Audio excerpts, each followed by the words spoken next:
Zaira woke up early as sunlight filtered through the curtains of her room in Kate's cabin. She stretched her purple limbs and felt the strange comfort of belonging that had grown over her time on Earth. 1 year had passed since the Zalorian Council had allowed her to remain on this blue planet. Her life had settled into a pleasant rhythm. She prepared breakfast using the human foods she had grown to enjoy: eggs, toast, and something called peanut butter, which no Zalorian would ever imagine existed. Kate entered the kitchen, rubbing sleep from her eyes. "Morning Star Girl," Kate said, using the nickname that had stuck after the townspeople learned of Zariah's origin. "Any plans for today?" Zaira nodded while pouring coffee for both of them. Olivia asked. "Me to help reorganize the astronomy section at the library. Some new books arrived about exoplanets. I want to check them for accuracy." Kate smiled at her alien friend. It still amazed her how seamlessly Zaira had integrated into their small town of Lakeside. Despite her purple skin and the small antennae that she now proudly displayed, instead of hiding under hats, most people treated her like any other resident. Different but accepted. After breakfast, Zaira walked the path into town. The summer air felt warm against her skin, so different from the cold atmosphere of Zaloria. She enjoyed the sensations of Earth, its heavier gravity, its oxygen, rich air, its vibrant colors. Birds sang in the trees, creatures her homeworld did not have at the HFY library. Olivia greeted her with a wave. Zaira, her favorite assistant, had become an invaluable part of the small-town library. Her knowledge of space and science drew in curious students and adults alike. "The new astronomy books arrived," Olivia said, pointing to a box near the reference desk. "Would you check them before we put them on shelves?" Zaira opened the box and began examining the books. Human understanding of space had improved significantly but still contained many misconceptions. She made notes about errors she found, planning to add supplementary information cards without revealing how she knew the correct data. While working, Zaira noticed a young girl watching her from between bookshelves. The child, about 8 years old, had been coming to the library frequently, always observing Zaira with wide, curious eyes but never speaking. Zaira smiled at her. "Hello there. Would you like to see something interesting?" The girl approached cautiously. "My name is Lucy," she said quietly. "My teacher says you're from another planet, is that true?" "Yes," Zaira answered honestly. Agent Miller and the government officials had eventually decided that limited truth was better than elaborate lies about Zariah's origin. They created a story about diplomatic exchange from a distant planet. It satisfied most people's curiosity while protecting the full reality. Lucy seemed to gather courage. "I have something to show you," she whispered. She pulled up her sleeve, revealing a patch of skin that shimmered with an iridescent blue tone. "Mom says it's just a birthmark, but kids at school say I'm weird." Zaira felt a surge of emotion. The child had a genetic variation, not unlike what had made Zaira an outcast on Zaloria. But here perhaps Lucy could have a different experience. "Your skin is beautiful," Zaira said gently. "Different, yes, but special, not weird. Being different is not something to fear." Lucy smiled for the first time. The girl visited the library daily after that, asking Zaira questions about space plants and what it felt like to be different. Zaira became a mentor to the child, teaching her that uniqueness could be strength. One evening, as Zaira finished her shift, Agent Samantha Miller appeared at the library. The government liaison visited monthly to check on Zaira's integration and collect information about Zalorian culture and technology. Their relationship had evolved from cautious monitoring to something resembling friendship. "Zaira, we need to talk," Miller said, her expression serious. "Something has appeared in Earth's orbit." They walked to a quiet corner of the library. Miller showed Zaira satellite images on her tablet. A small object, cylindrical and metallic, hovered just beyond Earth's atmosphere. Its design was unmistakably Zalorian. "My people promised to leave me in exile," Zaira said, confusion evident in her voice. "This doesn't match any of the Zalorian vessel designs you've shared with us," Miller explained. "It's smaller, possibly automated. We detected unusual energy readings." Zaira's antennae twitched with concern, a reaction she no longer tried to hide. "A probe," she whispered. They send these to monitor potential colonization planets. Miller's expression hardened. Colonization. You never mentioned this. Zaira shook her head. The Council considers Earth too primitive for formal contact, but they study worlds for centuries before making decisions. This is standard procedure, not immediate threat. Still, Miller looked worried. Your presence here might have accelerated their interest. We need to know what information this probe collects and what it transmits back. That night, Zaira, Kate, Diane, and Miller gathered at the cabin. Zaira drew diagrams of Zalorian probe technology, explaining its capabilities and limitations. They primarily analyze atmospheric composition, population, density, technology levels, and resource availability, she explained. Probes cannot detect individuals. They seek general planetary information. Can we disable it? Miller asked. Zaira considered this. If we do, they will. Simply send another. Perhaps something more advanced with defensive capabilities. Better to let it complete its survey. The data will show Earth as unsuitable by Zalorian standards. Too wet, too warm, too diverse. They prefer uniformity. The group decided to monitor the probe but not interfere. Zaira provided frequencies to track its transmissions. Miller promised to share any findings with the alien woman who had become an unofficial consultant on extraterrestrial matters. 2 days later, Lucy did not appear at the library. Concerned, Zaira asked Olivia about the girl's absence. Her mother called Lucy has some kind of fever. Doctors are puzzled by it. Olivia explained. Zaira felt a chill run through her body. She remembered the shimmering patch on Lucy's arm. The symptoms described sounded familiar, not to human illness, but to a condition she had studied on Zaloria. A genetic awakening rare but documented. She contacted Miller, immediately requesting access to visit Lucy. The agent arranged, though reluctantly. The government remained cautious about revealing Zaira's expertise beyond their control.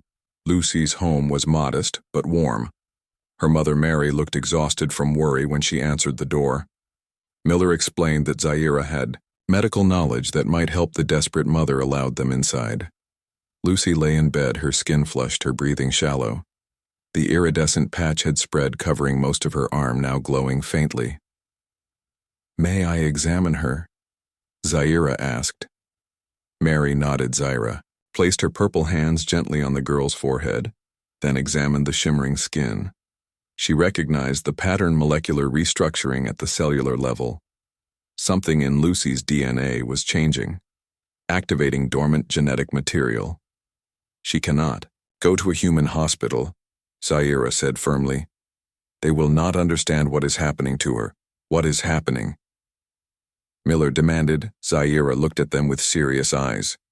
Lucy carries non-human genetic markers, similar to my own condition but different. I believe she has Caridian DNA. Caridian, Miller repeated, the term unfamiliar.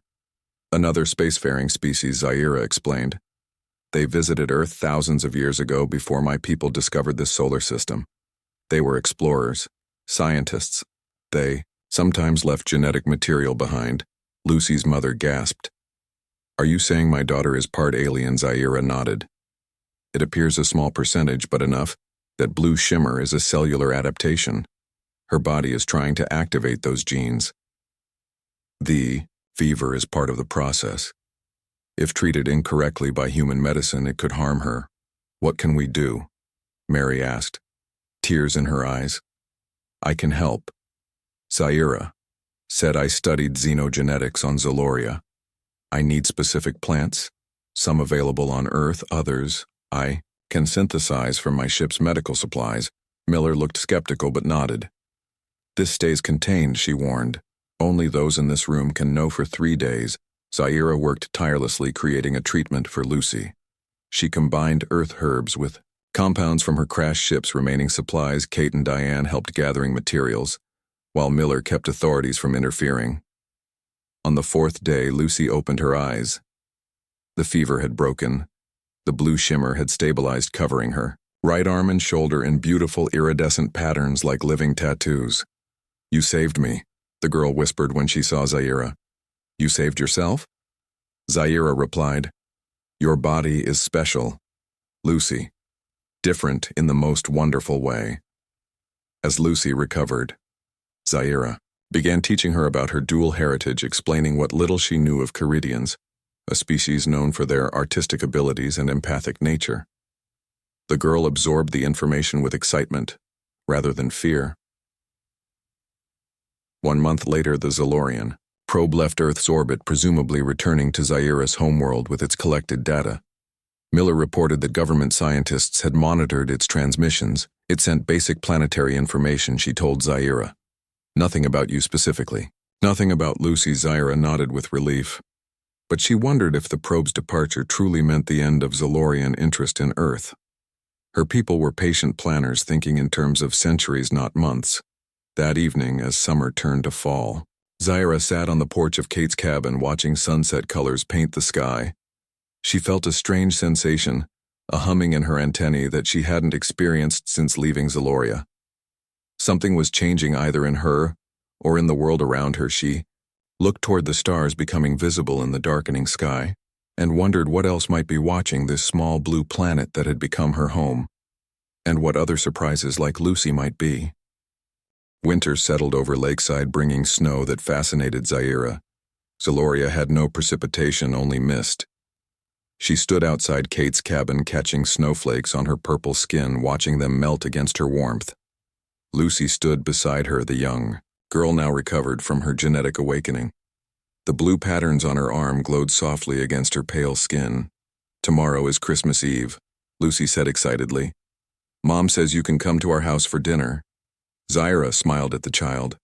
Christmas, another human tradition she had come to appreciate, the giving of gifts, the gathering of friends, the celebration of connection. These concepts existed on Zaloria only as formal ceremonies, lacking warmth and spontaneity. I will be there, Zaira promised. Inside the cabin, Kate and Diane decorated a small pine tree. Agent Miller would arrive soon for her monthly check-in, though these visits had become more social than official. The government maintained interest in Zaira, but had lessened their surveillance, as she proved to be no threat. The antennae on Zaira's head suddenly twitched, detecting something beyond human perception. A vibration in the air molecules, a shift in the electromagnetic field. She looked toward the sky, though nothing was visible. Through the clouds, Lucy noticed her reaction. What's wrong? Zaira wasn't sure. Something approaching, she said quietly. Or someone. That evening, Miller arrived bringing classified satellite images. A larger Zalorian vessel had entered the solar system and maintained position near Jupiter, far from Earth, but definitely present. They said they would leave me in exile, Zaira said, confused. Why return? Miller looked grim. We intercepted partial transmissions. The probe must have detected something of interest. Perhaps. Lucy. Zaira felt fear grip her chest. Her people were scientists, but cold ones, viewing genetic anomalies as specimens, not individuals. If they discovered a human with Caridian DNA, they might see Lucy as a research opportunity. We must protect her, Zaira insisted. Miller nodded. We've increased satellite monitoring and prepared response protocols. But Zaira, we need more information about Zalorian intentions. Can you access their communications? Zaira considered this. My ship's communication array was damaged in the crash, but some components might be salvageable. With Earth technology, I could perhaps create a receiver tuned to Zalorian frequencies. For the next week, Zaira, Kate, and Miller worked in the government's local facility building a device capable of monitoring Zalorian transmissions. Lucy and her mother stayed with Diane for safety.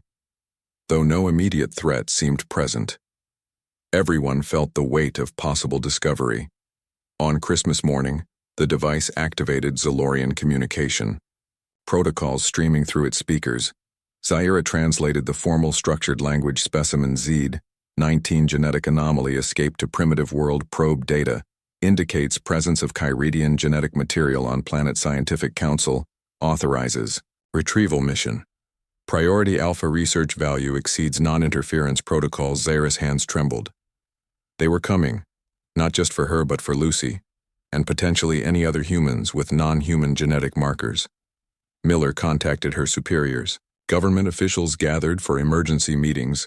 Should they attempt communication, prepare defense measures, hide Zaira and Lucy? The debate continued for days while the Zalorian ship remained near Jupiter, apparently preparing. Zaira felt responsible. This was her fault. Her presence had drawn attention to Earth. She had escaped prejudice on her world only to bring it to her new home on New Year's Eve as humans prepared to celebrate their calendar change. Zaira made a decision she would not hide. She would not allow Earth to face Zalorian interest unprepared. She asked Miller to arrange a global broadcast. "Are you certain this is wise?" Miller asked. "Many humans still don't know about your existence. This would reveal everything." Zaira nodded. "The Zalorians will come regardless. I must speak to both worlds." 3 days later, Zaira stood before cameras in a government facility, her purple skin bright against the neutral background, her antennae fully visible. She wore simple Earth clothes, a blouse, and skirt, feeling more connected to human culture than to her birth world. Cameras activated broadcasting globally, and into space on frequencies the Zalorian vessel would detect. People of Earth and Council of Zaloria. Zaira began. "My name is Zaira, designation Z19 in Zalorian records. I speak to both worlds today as someone who belongs to both yet fully to neither." She explained her story, her difference, her exile, her finding acceptance on Earth. She spoke of human diversity, how their species embraced variation rather than feared it. She described their art, music, literature, all born from different perspectives coming together. To the Zalorians, she sent a warning. Earth welcomed her, but would defend itself and its people. Humans did not share Zalorian views on genetic uniformity. They would not surrender their children for research, even those with non-human heritage. To humans, she offered truth. Zaloria was only one of many spacefaring civilizations. Earth's isolation was ending, not because of her but because of human advancement. Preparing for wider galactic community meant embracing their own diversity. "First, I stand between worlds," she concluded, "neither human nor typical Zalorian. I ask my birth world to respect my new home, and I ask my chosen world to prepare for a universe of differences greater than you have imagined." The broadcast ended. Zaira exhausted but relieved. Truth offered possibility at least. The Zalorian ship remained near Jupiter silent for days. Following her message, meanwhile on Earth, reactions varied. Some feared the confirmation of alien life. Some celebrated it. Religious leaders, philosophers, scientists debated implications. Politicians demanded action or caution depending on their positions. Miller informed Zaira that government agencies worldwide had been flooded with reports of unusual genetic markers in human populations. Blue shimmering skin, like Lucy's. Unusual abilities. Differences previously hidden now cautiously revealed. 1 week after the broadcast, the Zalorian vessel moved. It approached Earth slowly, deliberately. Smaller craft deployed from its hull. Military forces. Worldwide activated defense systems, unsure of intentions. 3 Zalorian shuttles entered Earth's atmosphere. They landed not in major cities but in a field outside Lakeside. Miller evacuated the town. Despite protests from Kate, Diane, and Lucy, who wanted to stay with Zaira, government forces surrounded the landing area, while keeping media at distance. Zaira, with Miller beside her, walked toward the shuttles as they opened. 3 Zalorians emerged, tall, scaled beings with long, straight antennae and blue eyes. They moved with precise gestures, lacking the fluid motion Zaira had developed during her time on Earth. Specimen Z19, the central figure said, "We received your transmission. The council has deliberated."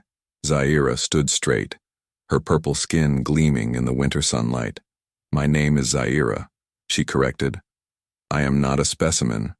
The Zalorian tilted its head. "Your terminology preferences are noted. The council recognizes your status as unique." Her use of the word unique, rather than defective, surprised Zaira. The Zalorian continued, "Your message has created significant discourse on our world. Some younger scientists find your assertions about genetic diversity intriguing rather than threatening. We have come to verify your claims and assess this species that harbors you." Zaira felt cautious hope. These were not the harsh words of exile. She Had expected I will share knowledge willingly, she said, but I will not allow research on humans, especially children. They are under my protection now. The Zalorian seemed to consider this Earth protection protocols align with designated primitive world status, she acknowledged. However, specimens with non-human genetic markers present scientific opportunity.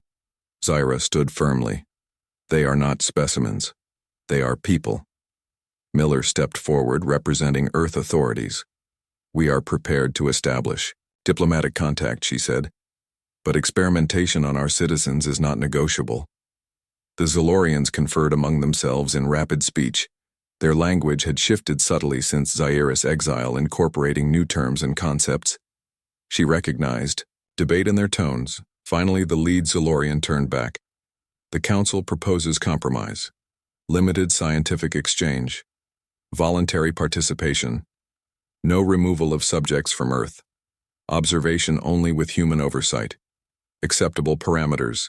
Miller looked at Zyra, who nodded cautiously. This seemed reasonable, a beginning at least.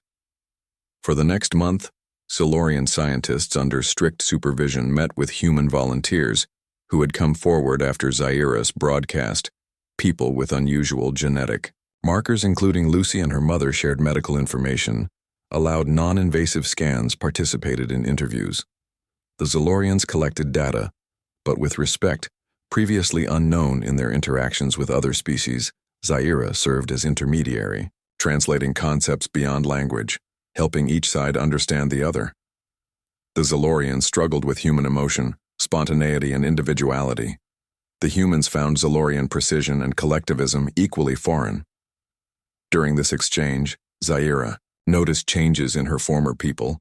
Younger Zalorians especially showed curiosity about Earth culture. They asked questions about music, art, literature, concepts barely existing in their structured society. Some even requested to experience human foods, music celebrations. The lead scientist, a female named Narration, spoke privately with Zyra one evening. Your exile has created unexpected outcomes, she said. Your difference has revealed possibilities within our own thinking. Zyra felt strange emotion. Hearing this had her painful rejection actually sparked change on her birth world. Spring brought new growth to Lakeside and new developments in the wake of first contact. Zyra, now officially recognized as cultural liaison between Earth and Zaloria, moved from Kate's cabin to a small house provided by the government. The modest building situated at the edge of town balanced her need for connection with the human community and space for her diplomatic duties. Narration, the Zalorian scientist who had remained on Earth, established a small research outpost nearby. Their relationship evolved from cautious professional interaction to something resembling friendship. Though Zalorians rarely used such terms, the concept of personal connection outside formal structures remained foreign to most of her species. One warm morning, Zyra tended the garden shed planted around her new home. Earth plants fascinated her with their variety of colors and growth patterns. So unlike the uniform agriculture of her homeworld, Lucy often joined her, learning about both Earth botany and the few Zalorian plants Zyra had managed to cultivate from seeds in her crashed ships. Storage. Zyra heard the familiar sound of Lucy's bicycle approaching. The girl, now 9 years old, had become a regular visitor. The blue patterns on her arm had stabilized, covering from shoulder to fingertips in swirling iridescent designs. Other subtle changes had emerged: enhanced night vision, unusual empathic sensitivity, and accelerated healing. Her Kyridian heritage expressing itself more fully as she grew. Zyra, I found something, Lucy called excitedly as she dropped her bike. She pulled a small object from her pocket. It looked like an ordinary stone but gleamed with internal light when she held it. Zyra examined the stone carefully. Where did you find this? In the creek behind our house, Lucy explained. It was glowing under the water. The stone had distinctive crystalline patterns unlike Earth minerals. Zyra recognized its composition similar to communication crystals used by Kyridians, according to Zalorian historical records. If Lucy had found this, perhaps other Kyridian artifacts remained on Earth, not just genetic heritage, but technology tools. Perhaps even records. Zyra contacted Miller, who arrived quickly with government scientists. The stone was taken for analysis with promises to return it once deemed safe. Lucy received compensation for her discovery and recognition as an official helper in the extraterrestrial research program, a title that delighted her. That evening, Narix visited Zyrus, house-bringing data about the stone. I have compared it with the Zilorian records, she explained. This matches Caridian communication nodes, last documented use over 12,000 Earth years ago. They created networks of these connecting distant locations. Zyra considered the implications. If one stone remained intact after millennia, perhaps others did too. Perhaps an entire network lay dormant beneath Lakeside's peaceful surface. Would such a network still function? Zyra asked. Theoretically possible, Narix replied. Caridian technology utilized crystalline structures with remarkable stability. Partially organic, self-repairing, Lucy may have activated it somehow. Zyra suggested. Her touch, her genetic connection. Narix agreed. This possibility merits investigation. Over the next week, more stones were discovered.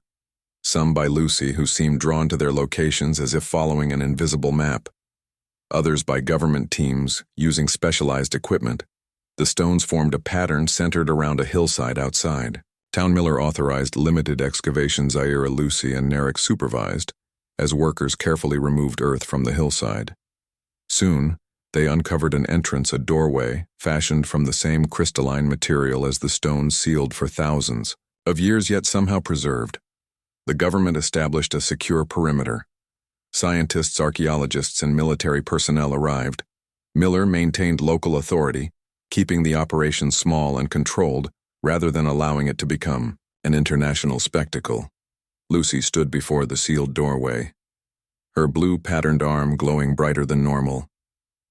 It's calling me, she whispered. I can feel it. The adults exchanged concerned glances. Zyra placed a gentle hand on the girl's shoulder. Be careful with such feelings, she advised. What seems like invitation may carry unknown purpose.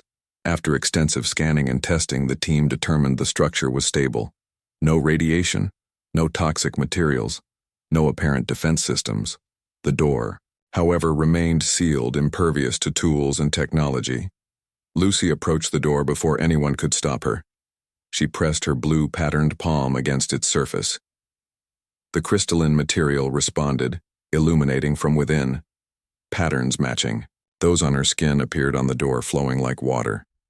The seal that had resisted modern tools yielded to the touch of a child, with Caridian heritage. The door slid open, revealing a chamber inside.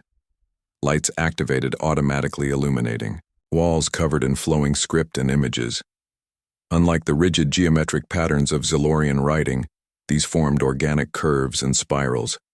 A holographic display activated in the chamber's center. A figure appeared, translucent and glowing. A Caridian, tall and slender with similar blue patterns covering its entire body. Greeting seedlings, the figure spoke in a musical language that Zyra somehow understood. Though it resembled nothing in her translation database, Lucy too seemed to comprehend, nodding as if hearing a familiar voice. This sanctuary contains the heritage of Kyridia. The hologram continued. Our world is gone. Our people scattered. But our knowledge remains preserved for those who carry our essence, those whose cells sing with our memory. The government team recorded everything. Translators struggled to keep pace. Narix compared the language with fragments in Zilorian archives, finding partial matches, confirming this was indeed Caridian communication. The hologram explained that thousands of years ago, Kyridians had visited Earth, finding it beautiful and its emerging intelligent species promising.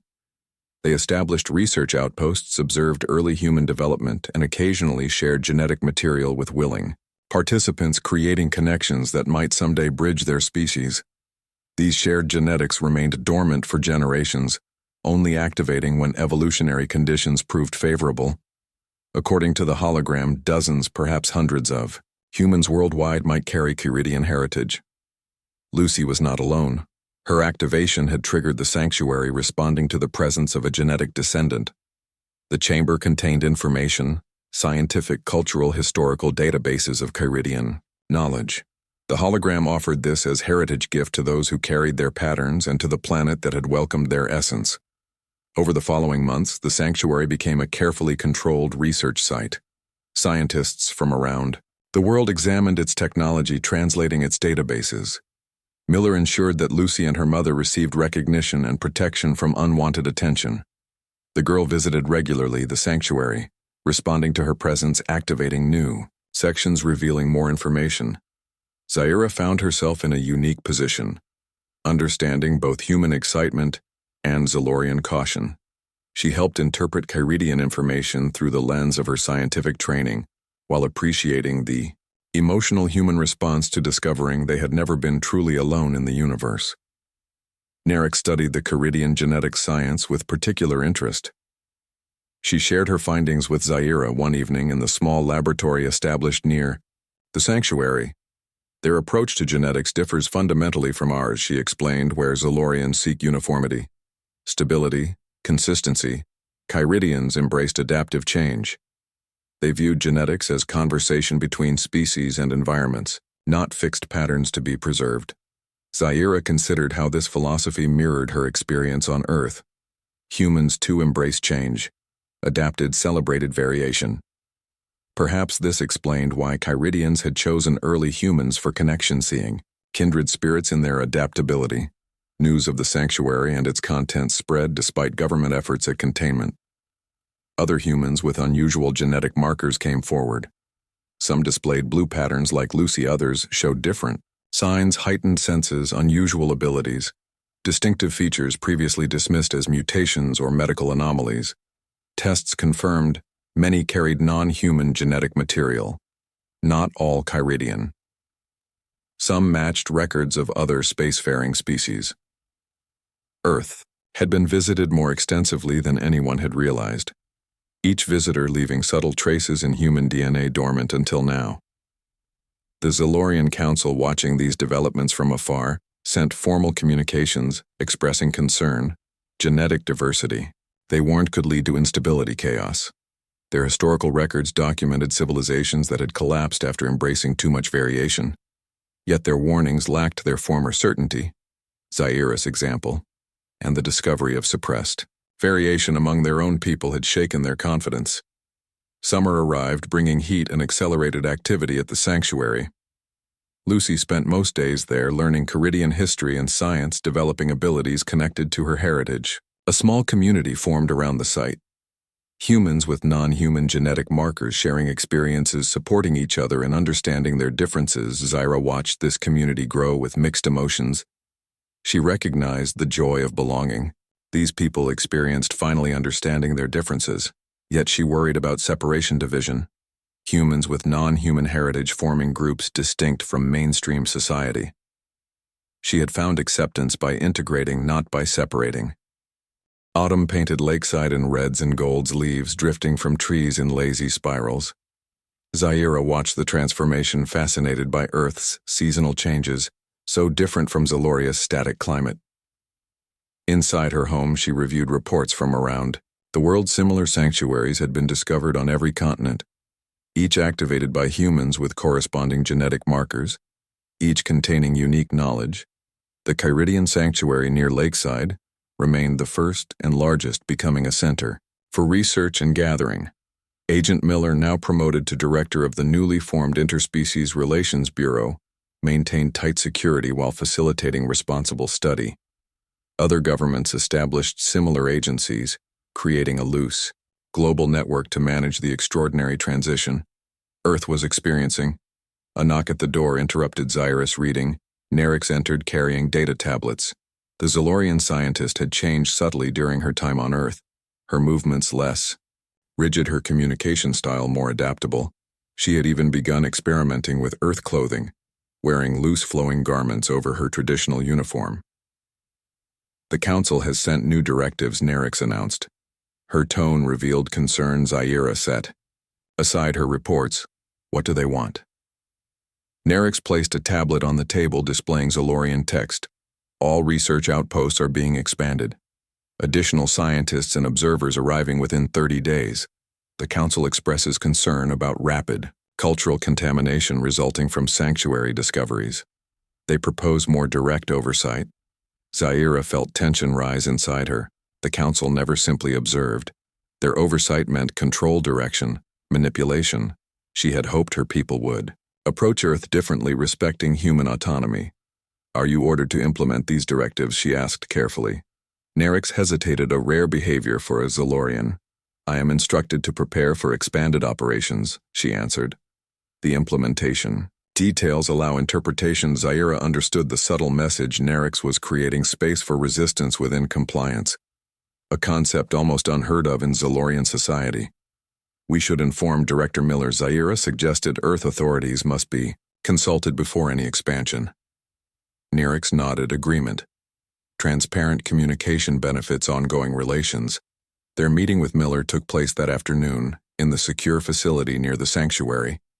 Kate and Diane joined, representing civilian interests. Lucy and her mother Mary participated as representatives of humans with non-human heritage. Miller reviewed the Zalorian directives, her expression serious. "This represents significant expansion of your presence," she noted. "We have agreements about research sharing, but nothing authorizing this level of oversight."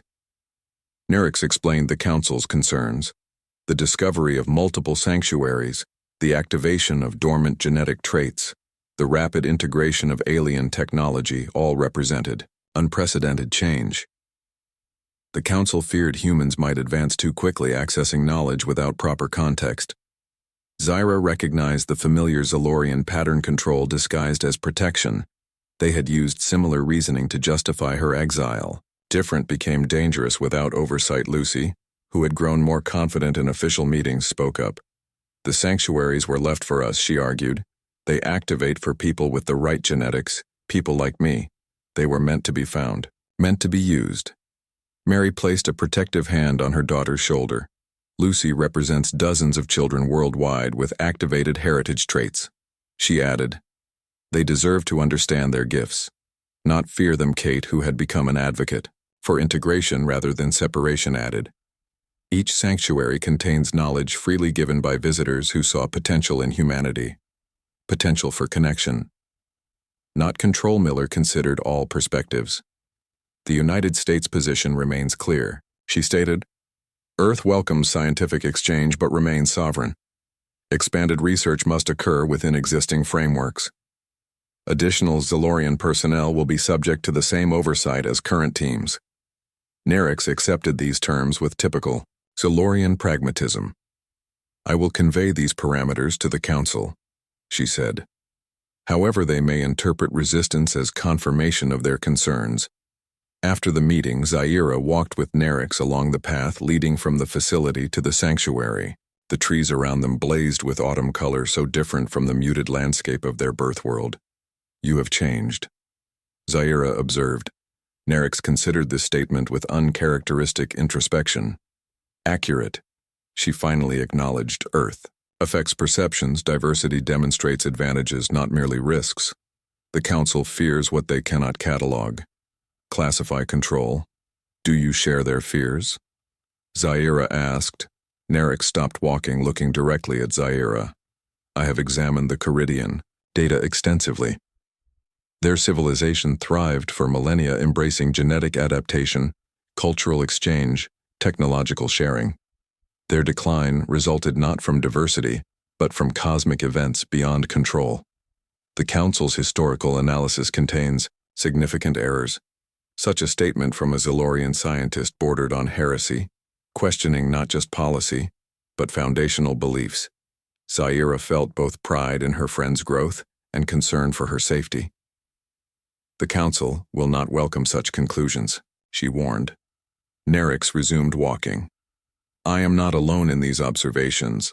A growing faction within Zalorian science questions traditional doctrines, your exile, your success on Earth, the discovery of our own genetic variants, all create evidence contrary to established beliefs." That night, Zaira could not sleep. Her mind circled around implications: the Council expanding presence on Earth, Nerix and others questioning doctrine, Lucy and children like her developing abilities connected to their non-human heritage. the pieces forming patterns she could not yet fully interpret. She left her house walking under stars so different from those visible on Zaloria. The constellations had become familiar during her years on Earth, no longer alien but home. The night air carried the scent of fallen leaves, earth, and water. A soft blue glow caught her attention coming from the direction of the sanctuary. She followed it, finding Lucy sitting alone on the hillside. The patterns on the girl's arm illuminated. The darkness around her. "You should be asleep," Zaira said, approaching. Lucy looked up, unsurprised, as if she'd known Zaira would come. "I had a dream," she explained. "Or maybe not exactly a dream. More like memories that aren't mine." Zaira sat beside her, understanding. Immediately, genetic memory Kyridian records mentioned this phenomenon, inherited knowledge encoded within DNA activated during development. "What did you see?" Zaira asked gently. Lucy described images of a beautiful world with 3 moon cities built, within living trees, technologies that grew rather than being constructed, ships that sailed between stars carrying explorers, scientists, diplomats, then destruction, a dying sun, cosmic radiation. The desperate plan to preserve knowledge, genetics, culture, by scattering it among promising species, including early humans. They knew we'd eventually find the sanctuaries. Lucy said, "They hoped we'd learn from their mistakes and their achievements." Zaira considered this. The Kyridians had chosen connection over isolation, preservation through integration rather than separation. So unlike Zalorian philosophy, do others have these memories? She asked. Lucy nodded. Some of us are sharing them. Comparing pieces is like a puzzle. We're all holding different parts. Most are children. The adults with heritage markers don't seem to access memories as easily. This explained the increased communication between sanctuary sites worldwide. Children, comparing visions, experiences, abilities. Adults concerned but supportive, knowing their children were pioneering something unprecedented. The implications troubled Zaira. If the council learned about genetic memory sharing, they would see it as confirmation of their fears. Evidence that Earth was changing too rapidly beyond control. Lucy seemed to sense her concern. "They won't stop us," she said with certainty beyond her years. The Kyridians knew their knowledge might sleep for thousands of years, but once awakened it would spread. They built that into the system, into us before. Zaira could respond. A brilliant light streaked across the sky. A ship entering atmosphere. Not with the controlled descent of authorized vessels, but the desperate trajectory of emergency landing. Miller called minutes later. Government tracking had detected an unauthorized Zalorian shuttle bypassing normal protocols heading directly toward Lakeside. Security teams were mobilizing. Zaira and Nerix should remain at secure locations. Instead, Zaira contacted Nerix, meeting her at the edge of town. Their knowledge might prove essential if the shuttle carried hostile intent. Together, they tracked the landing trajectory, moving cautiously through forest toward the impact site. The shuttle had landed roughly but remained intact. Its design marked it as a scientific vessel, not military. The hatch opened as they approached. 3 Zalorians emerged, 2 supporting the third, who appeared injured. All wore the insignia of the Scientific Academy, but lacked official mission markers. Zaira recognized the lead figure, Tekrin, a senior researcher she'd known on Zaloria. He had once supervised her work before her genetic differences were discovered. Specimen Z-19. He said, using her old designation, "They said you survived here." He seemed both surprised and relieved. Zaira. I corrected him. "My name is Zaira." Tekrin made a gesture of acknowledgement, showing unexpected adaptability. "We seek asylum," he stated. "The Council has implemented purification protocols. All scientists with documented genetic variants are being recalled for correction." Eric stepped forward. "Correction." Spring returned to Lakeside, flowers pushing through soil, birds returning from winter journeys. Zaira celebrated her 3rd Earth year with a small gathering at her home. Kate, Diane, Lucy, and her mother Mary, Nerix, and the Zalorian asylum seekers who had formed their own community nearby. Agent Miller. Now Director Miller attended briefly, bringing news from government channels. The global situation had stabilized somewhat after months of tension. The Zalorian Council maintained their quarantine, but had not taken hostile action. Against their expectations, Earth had not descended into chaos after embracing genetic diversity and alien knowledge. Instead, a cautious, measured integration proceeded under international oversight, most significant. Other spacefaring species had begun responding to Earth's open declaration signals arrived from distant systems. Diplomatic inquiries, requests for contact. Some recognized the Kyridian sanctuary activations, considering them a sign that Earth had reached a developmental threshold. The gathering celebrated these developments, but Zaira noticed undercurrents of concern. Miller spoke privately with her on the porch away from others. The Zalorian Council has sent new communications. She said they claim their own society is experiencing disruption. Youth movements questioning genetic uniformity policies. Demands for research into variance benefits. They blame Earth influence and your example specifically. Zaira felt mixed emotions, pride that change might be coming to her birth world, concern that such change would face powerful resistance. They fear losing control, she observed. Miller nodded. Their quarantine works both ways, preventing Earth influence from spreading inward as much as keeping us contained. The conversation shifted as Lucy joined them. The girl, now 10 years old, had grown taller, her features subtly changing as her Kyridian heritage expressed more fully. The blue patterns extended beyond her arm, now tracing delicate lines. Along her neck and face, her school had adjusted, creating specialized programs for children with heritage traits, recognizing their unique needs and abilities. I had another memory dream, Lucy announced. Some Kyridians stayed on Earth. They didn't just leave genetics in sanctuaries, they integrated completely. Their descendants would look human but carry complete genetic coding. Miller looked alarmed. Full Kyridian individuals living among humans undetected. Lucy shook her head. Not exactly, they would appear human but carry complete activation potential. Their genetics would allow full expression, not just partial patterns like mine. They might not even know their heritage until something triggered activation. This revelation added new complexity to an already unprecedented situation. If full Kyridian genetics existed within human populations, dormant but complete new possibilities and concerns emerged. The party continued inside, guests sharing stories of recent discoveries and developments. Nerix described progress understanding Zalorian variance carriers, finding 17 distinct genetic variations, each with potential benefits. Tekran reported on communication attempts with former colleagues still on Zaloria. A hidden network forming, bypassing official channels. As evening approached, Zaira felt her antennae vibrate, detecting subtle atmospheric changes. She stepped outside, looking toward the darkening sky. Other Zalorians joined her, sensing the same disturbance. Miller received urgent notification from government monitoring systems. Several objects had entered Earth's atmosphere, their trajectory matching neither natural meteoroids nor authorized vessels. Within minutes, military aircraft scrambled satellites, redirected global defense systems activated. The gathered group dispersed quickly. Zaira and the Zalorian scientists headed to the sanctuary where equipment might provide better analysis. Lucy and other heritage children already there, having sensed the approach through their own heightened perception. The object 17 in total landed across Earth, each touching down near a discovered sanctuary. No explosive impact, no aggressive action, just precise, calculated arrival. The objects, spherical and seamless, appeared to be vessels, but unlike any technology Earth or Zaloria had encountered. At Lakeside, the largest sphere descended, settling gently on the hillside near the Kyridian sanctuary. Government forces established a perimeter, scientists activated monitoring. Equipment global leaders convened emergency sessions. Zaira stood with Miller, Nerix, and Lucy at the established contact point.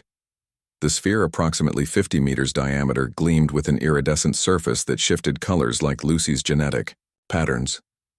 No visible entrance, no external features, just smooth, continuous surface.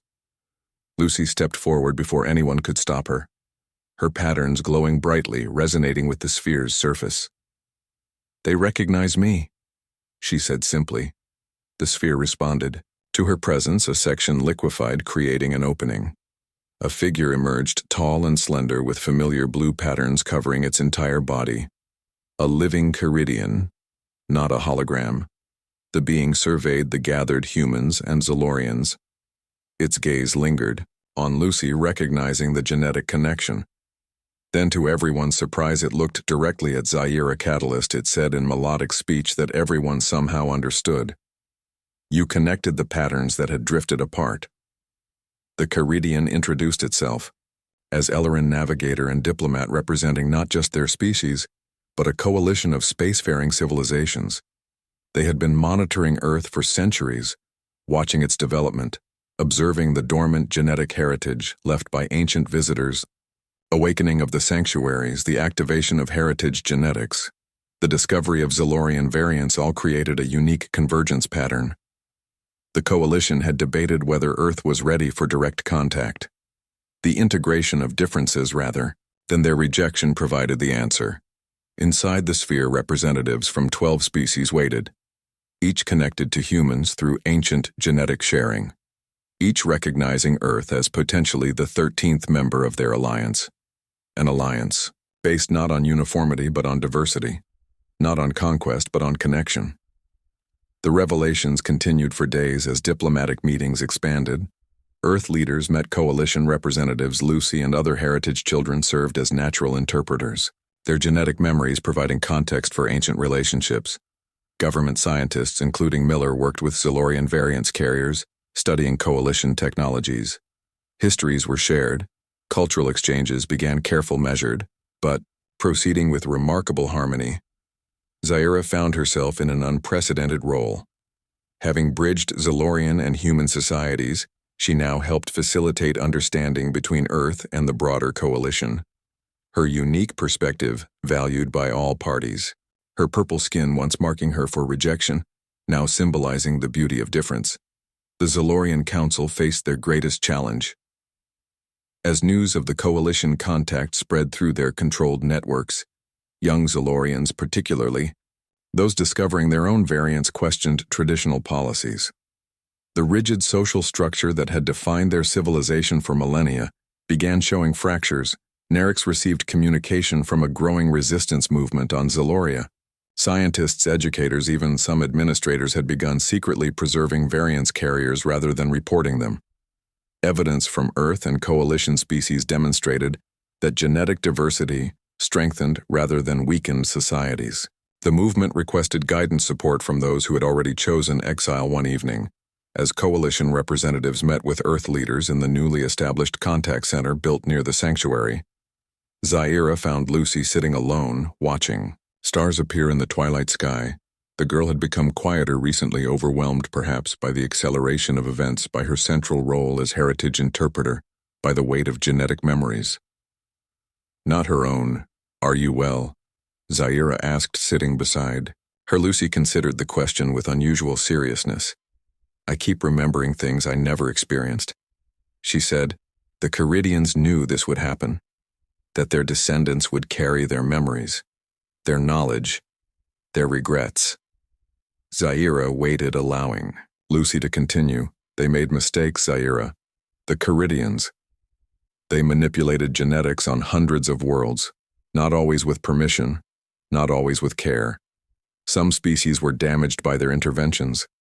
Some collapsed entirely. They wanted to preserve themselves so desperately they sometimes forgot to respect others. This revelation complicated the seemingly benevolent narrative. The coalition representatives had shared only selected histories emphasizing cooperation, success stories.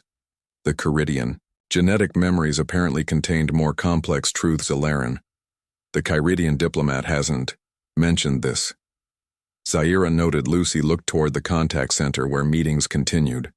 They want us to join them, but they haven't told us everything. The coalition isn't perfect. They've had conflicts, wars even. Some species left, others were excluded. They present unity, but there's division too. Zaira understood immediately. The dangers of moving too quickly, accepting too easily.